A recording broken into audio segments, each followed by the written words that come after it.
carbono é um átomo e ele vai estar em vários locais. Então a gente encontra carbono no grafite, no petróleo, nas plantas. Nós, seres humanos, temos aí 20% quase de carbono na nossa composição. O carbono está, inclusive, no solo. E no solo ele vai trazer aí vários benefícios para a gente. Vai estar no formato orgânico e vai trazer fertilidade para o solo e capacidade do solo de produzir novamente vida. Mas o carbono, quando ele está na atmosfera, ele está em formato de gás carbônico. E o gás carbônico é um gás de efeito estufa, então é um dos responsáveis pelas mudanças climáticas, pelo aquecimento global. Para a humanidade é crucial, né, que tenha cada vez menos carbono na atmosfera e mais carbono no solo.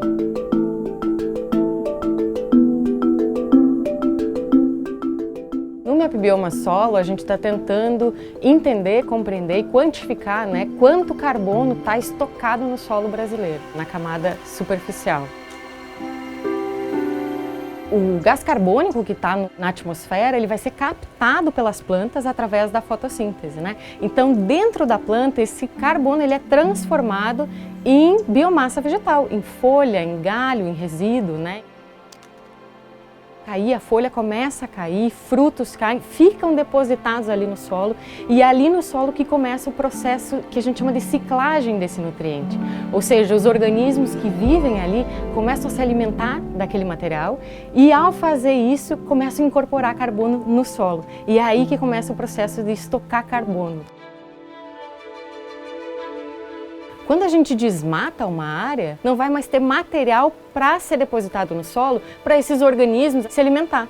E aí, na falta de alimento, a primeira coisa que eles vão fazer é atacar o carbono que já está lá no solo. E nesse processo, eles consomem esse carbono e o carbono volta para a atmosfera.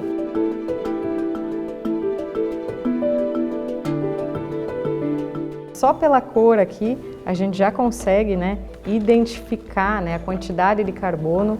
Geralmente, quanto mais escuro o solo, maior a quantidade de matéria orgânica. A relação, né, entre o uso e a cobertura da terra com o estoque de carbono orgânico do solo, ela é óbvia. E com o MapBiomas a gente consegue saber, né, em todo o território brasileiro qual era o uso, qual que era a cobertura, né, e o que aconteceu ali de transformação no território.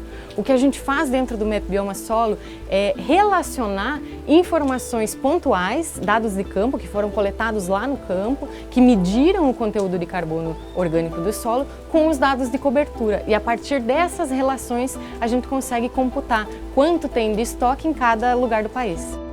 A gente tem um mapa para cada ano, desde 85 até o presente, e a partir daí a gente consegue identificar, né, como o estoque de carbono mudou ao longo de toda a série temporal.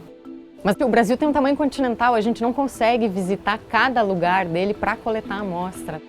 E essas amostras existem. Então o que nós queremos é, respeitando a autoria, o trabalho de quem coletou as amostras, nós queremos poder ter acesso. Nós precisamos trazer toda a comunidade das ciências do solo no Brasil para participar desse esforço. Para tornar isso possível, né, uma das nossas iniciativas é o repositório Soil Data, que é como se fosse uma biblioteca virtual onde qualquer pesquisador pode ir lá e depositar os dados da sua pesquisa. Foi possível produzir, né, a primeira coleção de mapas. À medida que a gente vai aumentando o número de amostras disponíveis, a qualidade, né, dessas informações elas vão melhorando. Ao fixar carbono no solo, a gente, na verdade, está entrando num ganha-ganha, né? Nós ganhamos do ponto de vista ambiental, nós ganhamos do ponto de vista da produtividade agrícola. Vou pegar o exemplo das pastagens. Pastagens melhor manejadas, elas são mais produtivas. Pastagens melhor manejadas têm mais estoque de carbono no solo. Disso que depende o futuro da humanidade. A gente conseguir colocar carbono cada vez mais no solo e emitir cada vez menos carbono para a atmosfera.